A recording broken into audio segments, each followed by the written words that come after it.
नमस्कार मंडळी, नवीन एका इंटरेस्टिंग व्हिडिओमध्ये सर्वांचं मनापासून स्वागत आहे. मित्र, महाराष्ट्रातील संजय गांधी निराधार अनुदान योजनेच्या लाभार्थ्यांसाठी ही व्हिडिओ अतिशय महत्त्वाची आहे.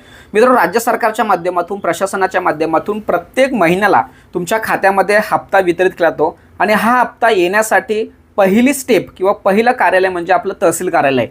राज्य शासन असेल किंवा प्रशासन असेल त्यांच्याकडे आपल्या कागदपत्रांची देवाणघेवाण करायचं असेल किंवा आपल्याला हा हप्ता नियमित यावा यासाठी तहसील कार्यालयातून वेगवेगळ्या गोष्टी केल्या जातात. त्यामध्ये आपले कागदपत्र पडताळणी असेल किंवा UDID KYC वगैरे जे काही गोष्टी असतील त्या सगळ्या आपल्या तहसील कार्यालयातून केल्या जातात.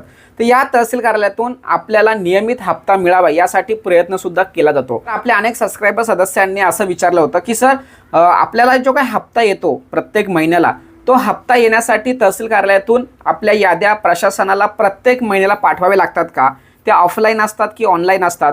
नेमका हा प्रकार काय आहे सर, याविषयी आम्हाला मार्गदर्शन करा. तर या व्हिडिओच्या माध्यमातून आपल्याला जे काही प्रत्येक महिन्याला जो हप्ता येतो त्या हप्त्याच्या संदर्भात ते ज्या याद्या असतात त्या याद्या सरकारच्याकडे किंवा प्रशासनाकडे पाठवावे लागतात का? ते ऑफलाईन ऑनलाईन नेमका काय प्रकार आहे याविषयी संपूर्ण माहिती जाणून घेणार आहोत. परंतु मित्रांनो, व्हिडिओला सुरुवात करण्यापूर्वी एक महत्त्वाची विनंती करायची आहे. मित्रांनो, आपल्या चॅनलवरती जेवढ्याही व्हिडिओ टाकल्या जातात त्या व्हिडिओ टाकत असताना तुमचं नुकसान व्हावं असा कधीच उद्देश नसतो आणि असावं पण नाही, लक्षात ठेवा.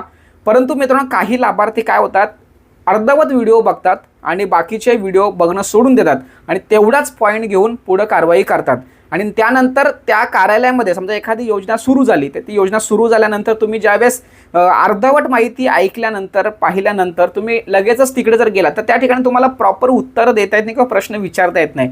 त्यामुळे तुमचीही गडबड होते. अनेक इतर जाणकार लोकांचा मला फोन येतात की सर, तुम्ही चुकीच्या पद्धतीने माहिती देताय, दिव्यांग बांधवांची फसवणूक होते किंवा दिव्यांग बांधव एखाद्या कार्यालयामध्ये गेल्यानंतर त्यांचे आम्हाला फोन येतात की बा अनिल सरांचं असं सर्व चॅनेल आहे, तिथं अशी अशी माहिती दिली आहे आणि तुम्ही त्या गोष्टीला नकार देताय, नाही बोलताय वगैरे वगैरे सगळ्या गोष्टी.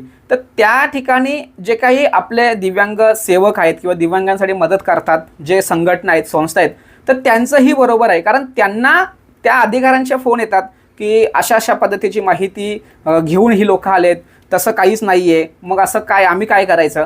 तर या व्हिडिओच्या माध्यमातून प्रत्येक माझ्या व्ह्युअर्सला किंवा प्रत्येक सबस्क्रायबर सदस्याला, जी लोक ही माझ्या व्हिडिओ बघतात, त्यांना एक विनंती असेल की व्हिडिओ पूर्ण बघा. त्या व्हिडिओमध्ये नेमकं काय सांगितलं आहे, त्या व्हिडिओच्या माध्यमातून खरंच तुम्हाला लाभ मिळणार आहे का, किंवा कोणत्या कास्ट रिलेटेड आहे, कोणत्या जिल्ह्याला ती योजना लागू पडते, कोणत्या समाजाला ती योजना लागू पडते, त्या दिव्यांगांसाठी किंवा विधवा महिलांसाठी, ज्येष्ठ नागरिकांसाठी, आजारीसाठी, म्हणजे कोणासाठी ती योजना आहे किंवा कोणासाठी ती व्हिडिओ आहे याचा विचार करणं खूप गरजेचं आहे. लक्षात ठेवा, कारण यूट्यूब हे प्लॅटफॉर्म एकच आहे आणि त्या प्लॅटफॉर्मच्या माध्यमातून आम्ही वेगवेगळ्या योजनांची माहिती देत असतो.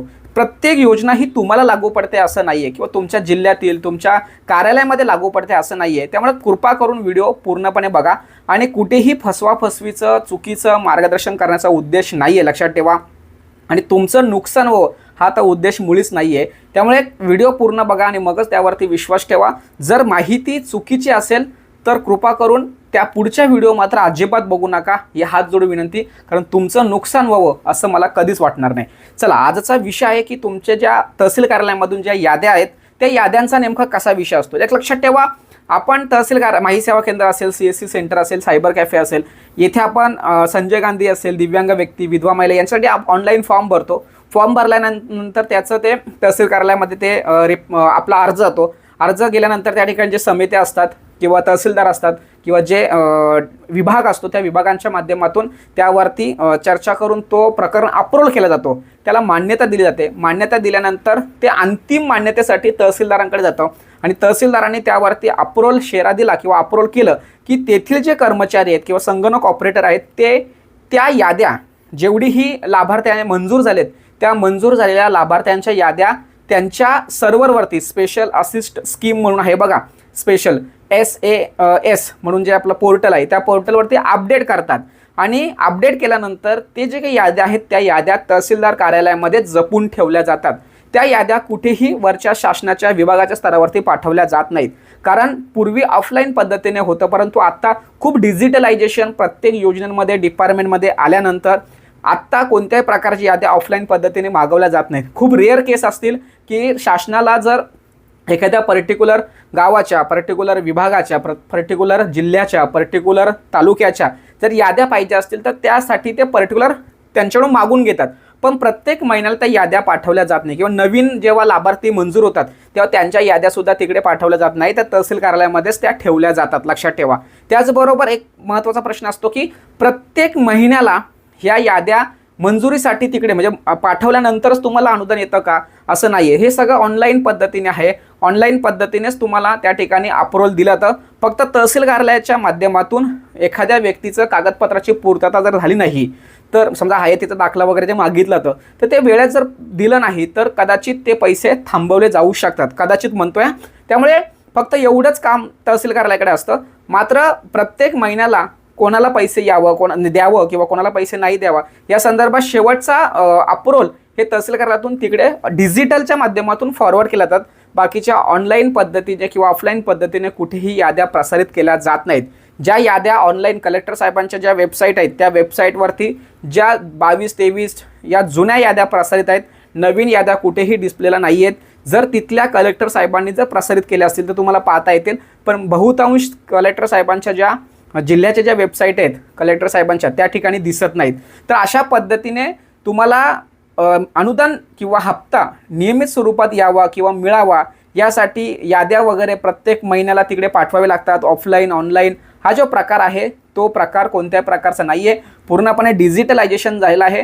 नवीन मंजुरीसुद्धा ऑनलाईन पद्धतीनेच अपलोड केली जाते आणि ज्यांना नियमित स्वरूपामध्ये हप्ता येतो तर त्यांच्यासुद्धा प्रत्येक महिन्याला ज्या काही अप्रूव्हल असतं, अप्रूव्हल ॲक्सेस असतो, तो अप्रूव्हल ॲक्सेस तहसीलदारांच्या डिजिटल सिग्नेचरच्या नुसार हे पुढे फॉरवर्ड केल्या जातात. बाकीच्या याद्या प्रसारित करणं किंवा याद्या पोस्टाने पाठवणं वगैरे ह्या सगळ्या गोष्टी काहीच नाही आहेत. तर अशा पद्धतीने आपल्या सबस्क्राईबर सदस्यांच्या माध्यमातून जी काही माहिती विचारली होती ती माहिती देण्याचा प्रयत्न केला आहे. या माहितीमध्ये काही चुकीचं असेल तर मित्रांनो प्रत्येकाने शहानिशा करून त्याविषयी खात्रीशीर माहिती घ्यावी असं या ठिकाणी शेवटी सांगायला काहीच हरकत नाही आहे. कारण मित्रांनो व्हिडिओ शेवटपर्यंत बघा, मी पुन्हा सांगतो व्हिडिओ शेवटपर्यंत बघा, नेमकं त्याच्यामध्ये काय सांगितलं हे समजून घ्या आणि मगच विश्वास ठेवा. आणि माझ्या सर्व सबस्क्रायबर सदस्यांना विनंती असेल की व्हिडिओमधील प्रत्येक पार्ट समजून घ्या आणि मगच विश्वास ठेवा. तुमचं नुकसान व्हावं असं कधीच मला वाटत नाही आहे, लक्षात ठेवा.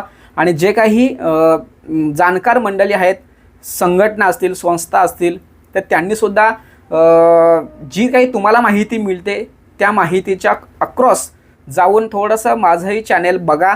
चुकीचं दिव्यांगांचं मिसगाईड करणं हा उद्देश कधीच नाही आहे. आणि जर समजा माझ्याकडून त्या गोष्टी घडत असतील तर नक्कीच मला त्याची जाणीव करून द्या. पुढच्या दिवशी टाकणाऱ्या व्हिडिओमध्ये तसा कधीच प्रकार घडणार नाही. शक्यतो माझ्याकडून तसं व्हावं असं मला अपेक्षित नाही, मी करायचा प्रयत्नसुद्धा करत नाही. पण जाणून बुजून जरी झालं, चुकून जर एखादा शब्द चुकीचा पडला तर नक्कीच मला ती जाणीव करून द्या. पुढच्या व्हिडिओमध्ये तो बदल नक्कीच असेल. अशा पद्धतीने दिव्यांगांच्या किंवा विधवा महिला असतील, ज्येष्ठ नागरिक असतील, आजारी व्यक्ती असतील यांच्या ज्या तहसील कार्यालयामध्ये ज्या याद्या असतात त्या याद्यांच्या संदर्भात जी तुम्हाला माहिती हवी होती ती माहिती देण्याचा प्रयत्न केला आहे. सदर व्हिडिओ सर्वांना शेअर करा. भेटूया पुढील व्हिडिओसह. तोपर्यंत धन्यवाद. जय हिंद, जय महाराष्ट्र.